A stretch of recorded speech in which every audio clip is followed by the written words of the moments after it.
বাইরে গিয়ে অনেক কিছু বলা যায়, সেরাগুজ সালেকিন, মিসবাহুল আরিফিন, কুতুবে দাওরান, সিয়াহে পান্দান, আশেকে পান্দান, সাইয়েদে খানদান, কত কিছু, ওর কোনো শেষ নাই নামের আগে।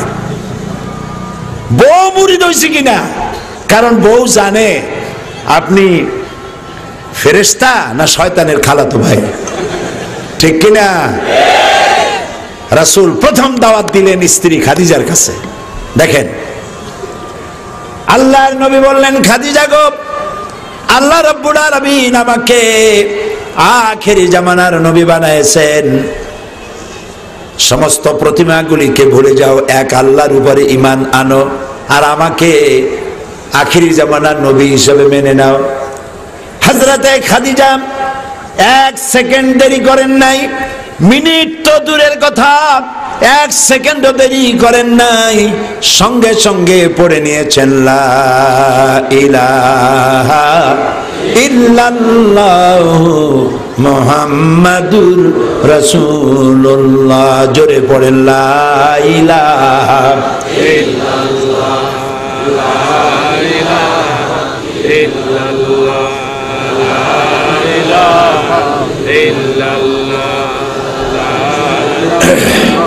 হযরত খাদিজা বলেন, ইয়া রাসূলুল্লাহ, ইয়া আবুল কাসিম, তিনি রাসূলকে ডাকতেন আবুল কাসিম, কাসেমের পিতা।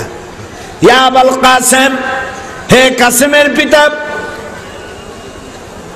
আপনার সাথে 15টি বছর ঘর সংসার করলাম, আপনার যখন বয়স 25, আমার তখন 40, আর এই 40 বছর বয়স আপনার হলো। 15 বছর একসঙ্গে একসাথে আমরা সংসার পরিচালনা করেছি। আপনাকে বিগত 15 বছর ধরে যা দেখেছি, আমার নিশ্চিতভাবে আমার মনে এই প্রতীতি জন্মেছে, আপনি কোনো সাধারণ মানুষ নন। আপনার মধ্যে যে আচরণ দেখেছি, আপনি যে আল্লাহর নবী, তাতে কোনো সন্দেহ নাই। সুবহানাল্লাহ। আপনি যে আল্লাহর নবী, এ ব্যাপারে আমার কোনো সন্দেহ নাই। আল্লাহু আকবার। প্রথমেই স্ত্রী ঈমান আনলেন। একজন পুরুষ সম্পর্কে সর্বপ্রথম জানে তার স্ত্রী, তারপরে জানে তার বন্ধু, তারপরে জানে তার চাকর বাকর, সাথে যারা থাকে। তার বন্ধু ছিলেন 20 বছরের বন্ধু। কয় বছর? নবুয়ত পাওয়ার আগের 20 বছরের বন্ধু হযরতে আবু বকর সিদ্দিক রাদিয়াল্লাহু তাআলা আনহু। তাকে তিনি দাওয়াত দিলেন, আবু বকর, আল্লাহ আমাকে নবী বানাইছেন, তুমি আমার নবুয়তের উপর ঈমান আনো, এক আল্লাহর প্রতি ঈমান আনো। হযরত আবু বকরও খাদিজা রাদিয়াল্লাহু তাআলা আনহার মতো 1 সেকেন্ড দেরি করেন নাই, সাথে সাথে বলেছেন, 20 বছরের বন্ধুত্ব আপনার সাথে আমার, 20 বছর ধরে যা আমি আপনার সম্পর্কে জেনেছি বুঝেছি, আপনি সাধারণ মানুষ নন, আল্লাহর কসম আপনি আল্লাহর নবী। সুবহানাল্লাহ, সুবহানাল্লাহ। নবী করিম সাল্লাল্লাহু আলাইহি ওয়াসাল্লাম তার কাছের লোকেরা সর্বপ্রথম তার উপরে ঈমান এনেছেন।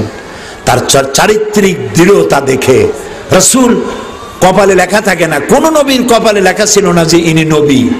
কোন ফেরেশতা এসে কোন নবীকে হাত ধরে বলে যায় নাই, ইনি আল্লাহর তরফ থেকে নবী, তোমরা এনার নবুয়ত মানে নাও। এভাবে কোন নবীকে দিয়ে যাওয়া হয় নাই। নবী চিনছে কি দিয়ে? মানুষেরা কন্তবুদ্ধি করে। হ্যাঁ, এই জন্যই তো বলি, চাঁপাই নবাবগঞ্জের লোক খুবই শিক্ষিত, বুদ্ধি ভালো, জবাব দিতে পারে তাড়াতাড়ি। নবী চেনা যায় চরিত্র দিয়ে। সুবহানাল্লাহ। সারা জীবন, ভালো করে শোনেন, সারাটি জীবন রাসূল কাউকে একটা গালি দেন নাই। যে যুগে মানুষ ন্যাংটা হয়ে চলতো, আল্লাহর ঘর তওয়াব করতেও ল্যাংটা হইয়া, সেই যুগেও রাসূলের সতর কেউ দেখে নাই, বাচ্চা অবস্থায় কেউ দেখে নাই। যে যুগের মানুষ মিথ্যা কথা ছাড়া কথাই বলতো না, সেই যুগের রাসূল সারা জীবনে একটি মিথ্যে কথা বলেন নাই। কাফেররা পর্যন্ত তার কাছে আমানত রাখতো, আল আমিন বলতো। কি বলতো? কন্ত মানে কি? বিশ্বাসী, চরম বিশ্বস্ত। তার কাছে আমানত রাখতো, নিজেদের নেতাদের কাছে রাখতো না। ওরা জানতো এই নেতাগুলো শয়তান, কিছু স্বার্থ পাওয়ার জন্য এদের সাথে ঘুরি, তারা হলে এগুলোর মতো শয়তান আর নাই। সেই জন্য তারা আমানত রাখতো রাসূলের কাছে। সুবহানাল্লাহ। আল আমিন, সাদেক, সত্যবাদী। কাউকে গালি দেন নাই, কাউকে মারেন নাই, নিজে কষ্ট করেছেন, কাউকে কষ্ট দেন নাই, সকলের কষ্ট নিজের বুকে উঠাই নিয়েছেন সারাটি জীবন। এই জন্য আমরা যত নেতাদের চিনি, আমি কারো নাম নেব না, এই দুনিয়ায় যত নেতাদের নাম আপনি শুনেছেন, আমি শুনেছি, সমস্ত নেতাদের শিক্ষাগত যোগ্যতা, রাজনৈতিক জীবন, জেলে থাকছে কতদিন, শেষরামি করছে কি, টাকা মারছে কত, দুদুকে ধরছে কত, এই সব জিনিস আমরা জানি, আর কিছু জানি না। কিন্তু রসুলের জীবন, সুবহানাল্লাহ কোন আগেই রসুলের জীবনকে দেখা হয়েছে, মাইক্রোস্কোপিক্যালি দেখা হয়েছে, মাইক্রোস্কোপ দিয়ে দেখা হয়েছে রসুলের জীবন। জন্ম থেকে শুরু করে মৃত্যু পর্যন্ত রসুলের জীবনীকে যারা সংরক্ষণ করেছেন তাদের সংখ্যা 1 লক্ষ। 1 লক্ষ মানুষ তার জীবনকে সংরক্ষণ করেছেন। কেমনে শামাইলে তিরমিজি কিনবেন, হাবিজাবি নোবেল নাটক কেনার কোনো দরকার নাই মুসলমানদের, এগুলো পড়ে পাবেন কি? ইসলামের বই কেনেন, শামাইলে তিরমিজি কি নাম? রাসূলুল্লাহ কেমনে দাড়ি আঁচড়াতেন, কেমনে চুল আঁচড়াতেন, কেমনে চুল কাটতেন, কেমনে মোষ কাটতেন, কেমনে জুতা পরতেন, কেমনে জামা গায়ে দিতেন, কেমনে বোতাম লাগাইতেন, কেমনে টয়লেটে যেতেন, কেমনে টয়লেট থেকে বেরোতেন, কেমনে খাইতেন, কেমনে মুখ ধুইতেন, এর থেকে শুরু করে রাষ্ট্র পরিচালনা পর্যন্ত জীবনের সব কথা হাদিসে লিপিবদ্ধ করা হয়েছে। এমন নেতা আকাশের নিচে জমিনের উপর আর নাই। দ্বীপ্রহরের সূর্য দেখতে যেমন কোনো অসুবিধা নাই, রাসূলকে চিনতেও বিশ্ব মানবতার জন্য কোনো অসুবিধা নাই। কোনো দাগ নাই, কোনো স্পট নাই, কোনো তার বিরুদ্ধে পৃথিবীর মানুষের কোনো বক্তব্য নাই। সারা পৃথিবীর মানুষ তার জন্য পাগল কেন? কারণ হলো দুনিয়ায় যত নেতা হয়েছে সব নেতা কথা বলে তার নিজের দলের, কথা বলে নিজের ভাষার, কথা বলে নিজের দেশের, আর রাসূল কথা বলেছেন গোটা পৃথিবীর সব মানুষের। সাদা এবং কালো মানুষের আকাশচুম্বী ব্যবধান দূরীভূত করে একই প্ল্যাটফর্মে এনে দিয়েছেন আল্লাহ রাসূল। হযরত আবু যর গিফারি রাদিয়াল্লাহু তাআলা আনহু একবার হযরত বেলালকে বলেছিলেন, তুই একটা কালো মায়ের সন্তান। কি কথায় কথায় লেগেছে, বলেছে তুই একটা কালো মায়ের সন্তান। রাসূলের কানে এই শব্দ গেছে। রাসূলুল্লাহ ঘরের থেকে বেরিয়ে হযরত আবু যরকে বললেন, আবু যর, তুমি মুসলমান হয়েছো ঠিক, কিন্তু তোমার মুখের ভেতর থেকে এখনো জাহালাতের গন্ধ তোমার মুখ থেকে যায় নাই। রাসূলের এই কথাটুকুন যথেষ্ট শাসনের জন্য। হযরত আবু যর গিফারি মসজিদে নববীর সিঁড়ির উপরে শুয়ে পড়লেন, বললেন, আমার যেই মুখটা দিয়া বেলালকে গালি দিয়েছি, বেলালের কালো পাওটা আমার মুখের উপরে না রাখা পর্যন্ত সিঁড়ি থেকে উঠবো না। সাদা কালোর ব্যবধান দূর করেছেন আমার নবী। সুবহানাল্লাহ, সুবহানাল্লাহ। পৃথিবীর মানুষের কল্যাণের জন্য মাতৃভূমি পরিত্যাগ করেছেন। 13 বছর মক্কা শরীফে ছিলেন, খেয়ে না খেয়ে কি কষ্ট করেছেন, কি পরিশ্রম করেছেন। তারপরে হিজরতের সময় এলো, গভীর রাত্রে হযরতে জিবরাইল এসে বললেন, আল্লাহ সালাম বলেছেন আর হুকুম হয়েছে হিজরত করুন, মদিনায় চলে যান। রাসূলুল্লাহ ঘরের থেকে বেরোলেন, তাকিয়ে দেখলেন চতুর্দিকে কাফেরেরা দাঁড়ানো, হাতে এক মুষ্টি বালু নিলেন। কি নিলেন? বালুগুলো নিয়ে ছেড়ে দিলেন। বালুগুলি চতুর্দিকে যত কাফের ছিল তাদের চোখের মধ্যে চলে গেল। ওরা চোখ ডলাডলি আরম্ভ করলো, এই ভাগ দিয়ে রাসূল বেরিয়ে গেলেন। সুবহানাল্লাহ বলবেন না? এখন বালু মারছেন একদিকে, কাফের তো চতুর্দিকে, কেমনে গেল বালু? আল্লাহ রাব্বুল আলামিন কোরআনে কারিমে বলে দিয়েছেন, ওয়ামা রামাইতা ইয রামাইতা ওয়ালাকিন্নাল্লাহ রামা। আপনি নিক্ষেপ করেন নাই, যখন আপনি নিক্ষেপ করেছিলেন আপনি তো শুধু ফিকে মেরেছিলেন। সমস্ত কাফেরদের চোখে বালু পৌঁছে দেওয়ার দায়িত্ব আমার কুদরত গ্রহণ করেছিল। রাসূলুল্লাহ বেরিয়ে গেলেন। হযরত আবু বকর রাদিয়াল্লাহু তাআলা আনহু দরজায় গিয়ে নক করলেন। হযরত আবু বকর গভীর রাত্রে লাব্বাইক ওয়া সাদাইক বলে দরজা খুলে দিলেন। রাসূল জিজ্ঞেস করলেন, আবু বকর, এক ডাকে এত রাত্রে তুমি দরজা খুললে তুমি কি ঘুমাও নাই? হযরত আবু বকর বলেন, ইয়া রাসূলুল্লাহ, আপনি আমাকে সাথে নিয়ে হিজরত করবেন বলে আভাস দিয়েছিলেন, আমি সেই জন্য রসুল কখন আসে আমার দরজার কাছে দাঁড়ায়া আমাকে ডাকাডাকি করবে আর আমি ঘুমায় থাকবো, বেয়াদবি হয়ে যাবে, এইটা মনে করে আপনার ডাক শোনার জন্য এই দরজার সঙ্গে পিঠ লাগাইয়া দাঁড়াইয়া ঘুমাচ্ছিলাম। হযরত আবু বকর রাদিয়াল্লাহু তাআলা আনহুকে সঙ্গে করে নিয়ে আল্লাহর নবী মিসফালার পথ দিয়া জাবালে কেদোয়ার উপর দিয়া জাবালে সুরে চলে গেলেন। ফজরে রক্ত হয়ে গেল। এগুলি সব ইতিহাস, এখনো দাঁড়িয়ে আছে জাবালে সুর। হযরত আবু বকর বলেন, সূর্য উঠে গেছে, পালাবার পথ নাই, ধরা পড়ে যাব। একটা গুহা দেখে বললেন, এই গুহার মধ্যে চলে যাই। গুহার মধ্যে আশ্রয় নিলেন। পরে কাফেররা খুঁজতে খুঁজতে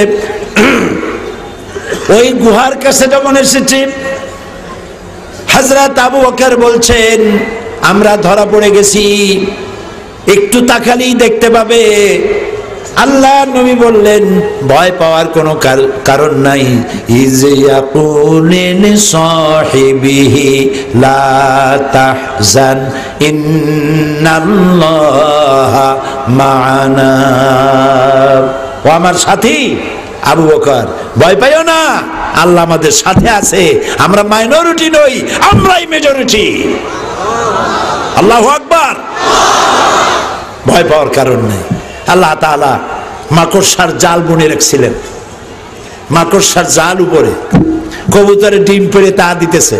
একজনে কয় এর মধ্যে আছে, আর একজন কয় না তুই তো বেকুব নাকি, এর মধ্যে ঢুকলে মাকড়সার জালটা আস্ত থাকলো কেমন, এটা তো ছিঁড়ে যাইতো। আর একজনে কয় কবুতর একদম ডিম পেড়ে এখানে বসে থাকতে পারে নাকি, এর মধ্যে মানুষ আছে নাকি, চল আমরা ফিরে যাই। ওরা কথাবার্তা বলে ফিরে গেল। আল্লাহ তার রাসূলকে বাঁচাই দিলেন। সুবহানাল্লাহ। আরে কও না জোরে সুবহানাল্লাহ। সে আল্লাহ আছে না এখনো তিনি বাঁচাতে পারেন। সুবহানাল্লাহ সুবহানাল্লাহ। রাসূলুল্লাহ চলে গেলেন মদিনায়। কোথায় গেলেন? মদিনা মুনাওয়ারায় যখন প্রবেশ করলেন, দূরের থেকে লোকেরা দিনের পর দিন অপেক্ষা করতেছেন আল্লাহর নবী আসবেন। অপেক্ষারত সবাই।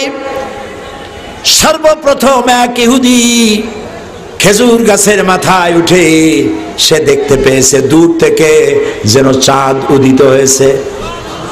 সেই বলল, তোমাদের নবী বোধহয় এসে গেছে, এত সুন্দর চেহারা কোনো সাধারণ মানুষের হয় না। আল্লাহ নবী যখন ক্রমান্বয়ে জনসমাগমের কাছের দিকে এসে গেল, মদিনার লোকেরা গেয়ে উঠলেন, তলাআল বাদরু আলাইনা মিন সানিয়াতিল ওয়াদাই ওয়াজাবা শুকরু আলাইনা মাদা লিল্লাহি দাই। তলাআল বাদরু আলাইনা, আমাদের জন্য পূর্ণিমার চাঁদ উদিত হয়েছে। ওয়াজাবা শুকরু আলাইনা, আমাদের জন্য আল্লাহ শুকর আদায় করা ওয়াজিব হয়ে গেছে। রাসূল পৌঁছে গেলেন। মানুষ পাগলের মতো তাকায় আছে। এত সুন্দর চেহারা মানুষের হয় ভাবতেও পারে নাই তারা কোনোদিন, চোখ ফেরাইতে পারে না। হযরতে আয়েশা সিদ্দিকা রাদিয়াল্লাহু তাআলা আনহা বলেছেন, যে সব মেয়ে লোকেরা ইউসুফ আলাইহিস সালামের দেখা তার রূপে মুগ্ধ হয়ে বিমোহিত হয়ে ফল কাটতে গিয়ে নিজেদের হাত কেটে ফেলে দিয়েছিল, সবাই ওই সব মেয়ে লোকেরা যদি আল্লাহর নবী মুহাম্মদ রাসূলুল্লাহ সাল্লাল্লাহু আলাইহি সাল্লামকে দেখতে পেত, তাহলে নিজেদের হাত কাটতে কাটতে কখন যে নিজেদের কলিজা কেটে ফেলে দিত টের পেত না। আল্লাহর নবী জিজ্ঞেস করেন, ওমর কান্দো কেন? হযরত ওমর বলেন, ইয়া রাসূলুল্লাহ, আমি বিশ্ব নবীর ঘর দেখতেছি, ছোট্ট একটি ঘর, আর ঘরের কোনায় পানির পাত্র সরাহি কাত হয়ে পড়ে আছে, তাতে পানি নাই, জগটা কাইট হয়ে পড়ে আছে, আর এক কোনায় 1 কেজি বা আধা কেজি গম বা জব পড়ে আছে। আর রাসূল বিশ্ব নবী 12.5 লক্ষ বর্গ মাইলের প্রেসিডেন্ট যিনি শুয়ে আছেন, খেজুরের পাতা দিয়ে দড়ি বানানো, সেই দড়ি দিয়া বুনানো খাটিয়ার উপরে তোশক নাই, চাদর নাই, বালিশ নাই, হাত ছিল মাথার তলে। রাসূলুল্লাহর পিঠের উপরে দড়িগুলার দাগ কেটে আছে। হযরত ওমর বলেন, আল্লাহ রাসূল, আমি সহ্য করতে পারছি না, আমার কলিজা ছিঁড়ে যাচ্ছে। বিশ্বনবীর পিঠে দড়ির দাগ আমি বরদাস্ত করতে পারছি না। আপনি আমাকে অনুমতি দেন, আমি আপনার জন্য একটা তোশক বানাই নিয়ে আসি। রাসূলুল্লাহ বললেন, ওমর, আমি যদি হুকুম করি, এই ওহদ পাহাড়টাকে যদি বলি, ওহদ পাহাড় তুই আমার জন্য সোনা হয়ে যা, বলার সাথে সাথে ওহদ পাহাড়টা আমার জন্য সোনা হয়ে যাবে। আমি তো দুনিয়ায় শান্তি করতে আসিনি, মানুষের কল্যাণের জন্য এসেছি। আমার হিন্দু ভাইরা, আমার মুসলমান ভাইরা, আমার মা বোনেরা, এই হচ্ছে আমার রাসূল। সারাটা জীবন জনতার জন্য, মানুষের জন্য উৎসর্গ করে দিয়েছিলেন, নিজে আরাম করেন নাই। হাদিস পড়ো, হযরত আয়েশা বলেছেন, দুঃখ করে বলেছেন, আমার কাছে এমন একটা জামা রাসূলুল্লাহর ছিল না যা আমি ভাঁজ করে রাখবো, আর রাসূলুল্লাহ কোন অনুষ্ঠানে যাওয়ার সময় এই সুন্দর জামাটা গায়ে দিয়ে যাবেন, এরকম একটা জামা ছিল না।